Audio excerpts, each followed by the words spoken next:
Welcome to Center for Spiritual Living in Portland, Oregon. Listen past the end of to find out more about our spiritual center and ways that you may collaborate with us.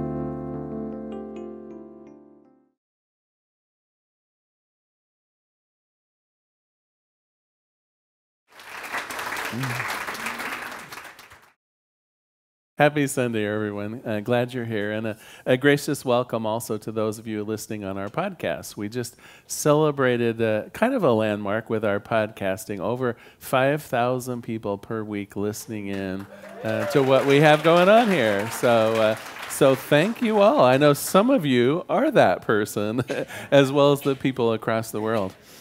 So January, we do back to basics. Let me tell you a little bit about my plan for this month. Each month, we're going to go through one of the chapters of the Science of Mind textbook in order, the first 4 chapters. Last week, we talked about the nature of God. We talked about the idea of all-powerful, all-present, all-wise, that traditional idea of God really as the power and the creator of the universe itself. What might be a little different in terms of our own beliefs, however, is that we believe God, didn't make it and then walk away. We believe that God is fully immanent, and that idea being that God is here always. The creation didn't stop. In fact, the creation that you see going on around you still under the auspices of Spirit itself. So not some crazy guy in the sky sitting on a throne kind of peering down, checking us out, but rather an indwelling Spirit, a Spirit that is part of us and part of the world always. Well, I want to expand upon that today because, of course, and it just follows really from what we already know, if God is everything, then that includes you. God doesn't make junk. So there's a part of you that enjoys that same spiritual perfection as Spirit itself. Now, I hesitate to talk about Scripture, and yet there's something fundamental in the Jewish and Christian Scripture around Spirit creating us in its own image. And I do want to talk about that a little bit today. Now, I don't take that in a literal fashion. I don't think that somehow we look like God. In fact, there's a Sunday school joke that I'm not going to tell you about children sitting down to draw what God looks like. But I do think that we have been imbued, that there is a part of us that inherits and expresses divinity always. And so when you think about some of the characteristics of Spirit itself, whether it's the creative power of the Big Bang that was mentioned in our opening prayer, or whether we talk about the free will that God exercised literally to create the heavens and earth out of itself, we have those same kind of qualities in us. When we think of God's love, when we think of God's creativity, when we think of God's wholeness, when we think of the perfection or the beauty or the joy inherent in Spirit, those are ours as well. So I will tell you a funny story of something that happened to one of my colleagues in the Santa Rosa, California church. So they're blessed with a lovely big facility, and they're one of those centers that has kind of the signboard out front that's changeable. And so they post every Sunday what the message is going to be. And apparently one year when they were doing back to basics, and they put on the signboard that the talk title was something like "Spirit Working Through Us and As Us." That was the talk title, Spirit Working Through Us and As Us. Well, across the street and one building down was the Baptist church, and the following Sunday they put up a sign that says, "You are not God." And so I do want to address that misconception. Of course, we're made out of God's stuff, and we share many of the same qualities and capabilities of Spirit, but we're not all of Spirit, right? This is not the center for internal worship. It really is a sense, though, of connection, of real unity here. And I did bring you a joke, which I will share with you. So this has to do with the creation of humanity, one of those Garden of Eden stories. So the creation story of Adam and Eve was being carefully explained in a children's Sunday school class. Following the story, the children were asked to draw what they thought of, what would illustrate the story of Adam and Eve. Well, Bobby was very interested and just drew a detailed picture of a car with 3 people in it. In the front seat, a fellow, and in the back seat, a man and a woman.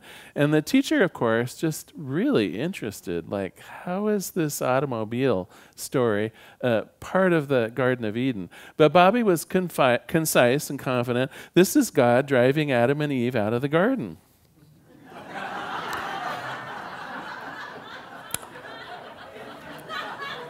Yeah. Should I apologize now or individually later? Yeah. So in the same way, we kind of broke our idea of what God was like last week, of that picture of a man in the sky on the throne. I'd also like to break maybe our old idea of creation. You know, I don't think that we're anything bizarrely special in the universe. I think other animals have many capabilities that are human-like. I do see, even in the rocks and the trees, a kind of life, a kind of creativity. I don't think we're the answer, but we are a big part of the answer. I do believe that God intentionally created humanity, if you will, and evolution through the centuries to bring about a creature, if you will, that is in many ways an emissary of spirit itself. So let me explain. So God created the heavens and the earth. God created it all to be good. God created us as well, and it created it out of itself. If there is only spirit, then that act of creation, that big bang, that chain of events that set forth everything, the only material God had to work with was God. And so very literally, what is God is also in us. And I like to think, and Ernest Holmes, the founder of Science of Mind, believed that included our thoughts, our intentions, really the very heart of us.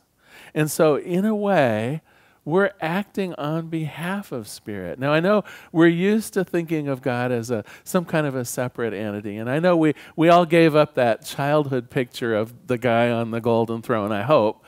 But what we maybe haven't quite given up yet is still that idea of separation from the Creator, that the Creator and the creation somehow separate. I would like to suggest that God created us so that God gets to experience through us our experience here on this earth. I would like to think that as we are spiritual beings having a physical experience, that God gets to enjoy that experience, that our consciousness is part of God's consciousness, our sights and sounds and the experiences that we have on the planet, our intentions and even our feelings get to be felt, get to be experienced, get to be part of what God is. Now, some of you, I know, are going to come up a little later and say, well, Larry, that's all fine and good, and on an intellectual basis, I get what you're saying, but I got to tell you, when I look in the mirror, I don't necessarily see the divine. And when I gauge my actions throughout the week, there are some good moments. There are some moments where I could say, yeah, I was acting on behalf of spirit in that moment. But then there are the other moments that I'd rather not even talk to you about, where I made a really bad decision that not only came back on me, but hurt a couple other people. I said some unkind things. I cut someone off on the freeway. I jumped ahead in the supermarket line, right? Of course, I'm talking about myself. Don't think I'm casting any aspersions out on you. But there are so many moments when in our humanness, we do things that would be hard to explain as being done on behalf of the divine. Or are they? Now, I'm not saying we're perfect. We're not perfect at being human, and therefore I would suggest we're not perfect at being the divine either. But I will say we're all on a path of spiritual evolution here. We all get to start where we are. We all get to start with our current version of what it is to be human in the 21st century, in the lives that we find ourselves in. We get to start there. Some of us have had lives that have been filled with trouble. Lives filled with choices that maybe weren't correct, filled with efforts that have been unfulfilled perhaps. And yet, we all still have that divine potential of making great decisions, of moving forward with love, of creating for ourselves and our family and our friends a world that truly works for everyone. We have that capability always. And I'd like to give you just a couple tips for moving forward in that spiritual evolution. One is, and it's so very simple, we teach all kind of spiritual principles here and practices as well, like our meditation on Wednesday night that I hope you all enjoy. So we teach meditation, we teach prayer, we teach contemplation, we teach visioning, so many spiritual tools we have. And I would like to share with you one of the simplest of all for your spiritual evolution, simply asking the question, what would God do through me in this situation? Next time you're faced with a challenge, next time you're wondering what you ought to say to a coworker who's been kind of crummy to you, the next time you're about ready to make a life change, buying a new apartment or doing something different, just ask yourself, in this particular situation, what would God like to accomplish through me? Because I tell you, that's exactly what's happening. God is accomplishing God's goals in the human realm through humans. How else is God going to accomplish anything in the human realm, right? In our day-to-day living with each other, in connection, in society, in our jobs, in our families. How can God do God's work of light and love, of joy and peace, of happiness, of wholeness? How's God going to accomplish that except through you? I hope it. I'm looking out at the faces and I'm saying, "Oh my God, it's up to me," and sadly, there's not too much I can do to diffuse that because it's true. It is up to us as individuals to take on blessing this planet. And I will say, we have some hurdles. We're in the midst of global warming. We're in the midst of great division in our politics in this world. We have fires raging in Australia. We have a war breaking out in the Middle East. We have all kinds of things on the grand human scale that are in trouble right now. And you know how all of those get solved? It isn't going to be solved by us just standing back and praying that somehow there will be divine intervention. Because if there is divine intervention, it's through you. It's through you and you, right? We're the divine intervention. We're the folks that will come up with the policies and the ways of bringing wholeness back to the planet. We're the people that are going to embark upon new measures of detente and working through issues that are causing such divisions among people across the globe. We're those folks, us personally, right? And so when we ask the question, what would God do in this instance through me? Suddenly, it's really important that I'm up on the political candidates and who I want to vote for because it makes a huge difference. I really need to be up on the recycling in my own home and knowing how that contributes or not to the world that will be handed down to generation after generation, because what I do and what I think and who I am suddenly is acting on behalf of Spirit itself to solve the world's problems. We can no longer afford to think that Daddy in the sky is somehow going to look down and through some miracle of blessing will just take care of business. That's not the kind of God that I believe in. The kind of God that I believe in raises up as people doing the blessing in the world, coming up with the things that I don't know how to figure out as a person, but as a person I can do my diligence at finding out as much as I can and adding to it. And honestly, if even probably 10% of the world, if 1 in 10 people began making their decisions more from their spiritual side rather than their physical body side, all of the troubles that we see in the world would be taken care of in short order. And that's the last thing that I want to talk about today, is the idea of primarily being a spiritual being, but in a physical body. So often I think that we treat our lives with the physical part first, making choices based on what our ego thinks we need and we want. And then later on, if there's time left over, maybe on Sunday, I'll get my spiritual nature satisfied. I would love it if we either reverse that or at least move the trend the other way. That we were spiritual first. What would Spirit do in this circumstance? What decisions could Spirit guide me to come out with something that really will uplift not only my own life, but everybody? I would love it if that was where we went first. Now, do we still need to pay the bills? Of course. Do we still need to take care of business on the physical plane? Of course we do. And that is part of God as well, getting to experience the joys of everyday living, the joys of living like humans live and loving like humans live. That is part of our spiritual nature too. Don't get me wrong. I'm not saying to deny our physical needs. But what I'm saying is maybe not always put them first. To maybe look beyond what would satisfy Larry and think about how can the world be satisfied through Larry first.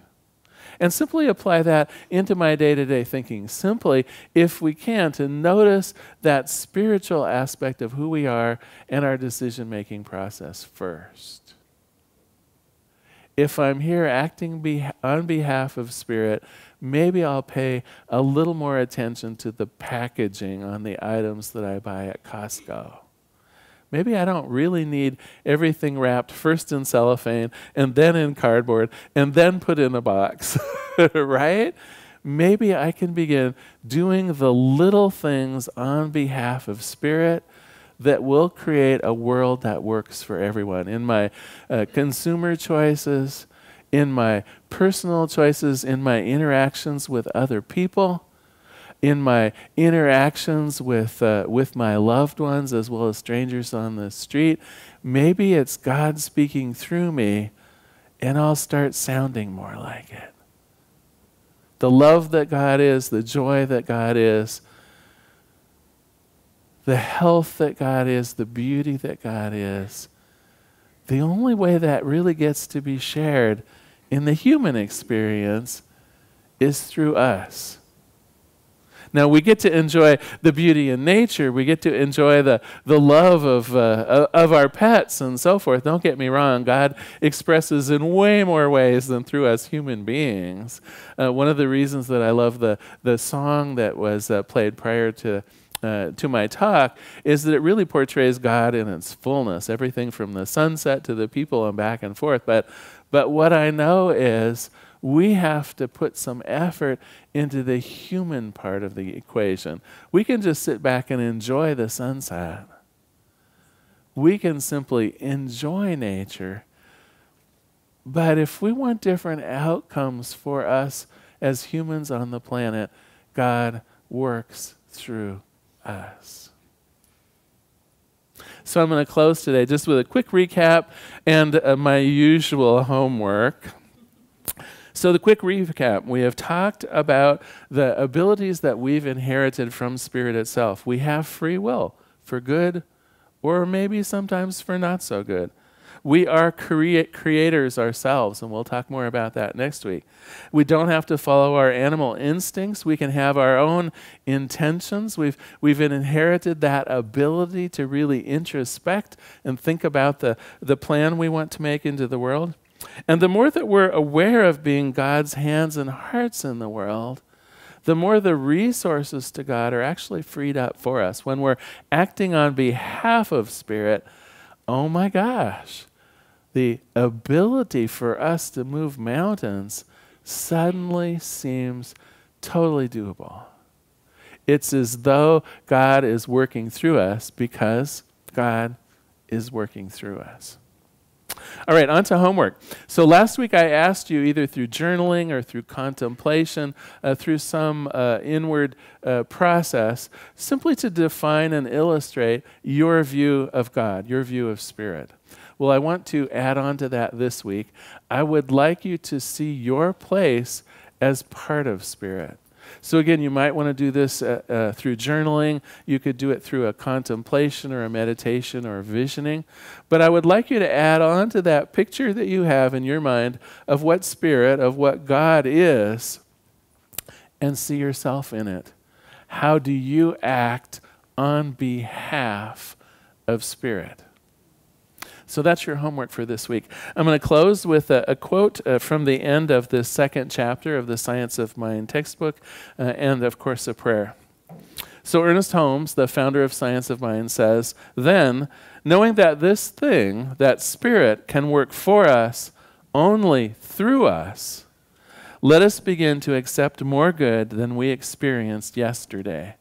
Let us know that we shall reap a harvest of fulfilled desires.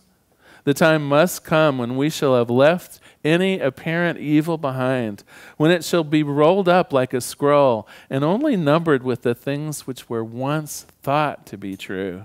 Let us realize and work with the sound knowledge and perfect faith.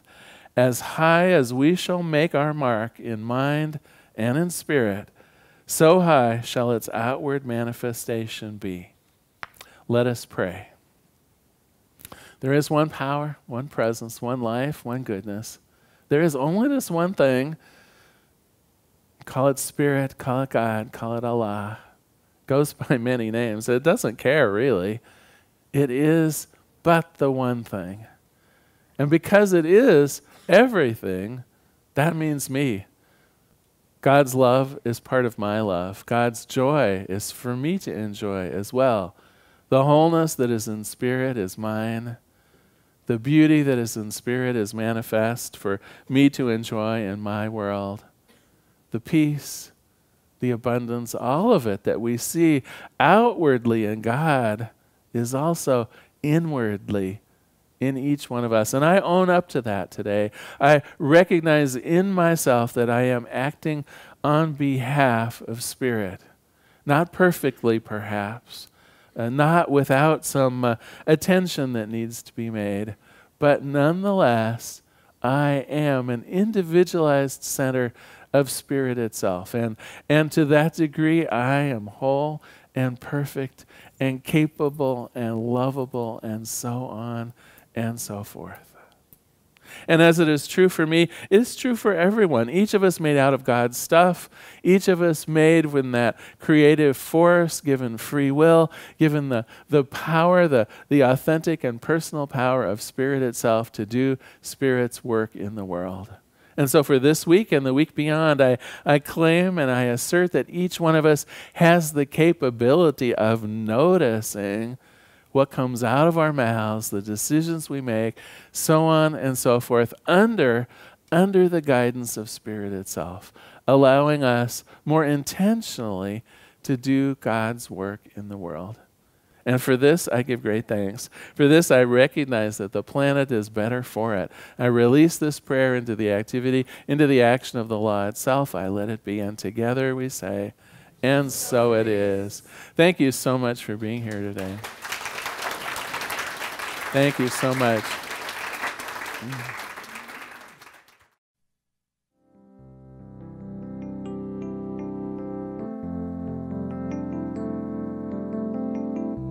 If you happen to be in the Portland, Oregon area, we'd love to have you visit in person. The Portland Center for Spiritual Living is located at 6211 Northeast Martin Luther King Jr. Boulevard. We have inspirational services at 9 a.m. and 11 a.m. every Sunday.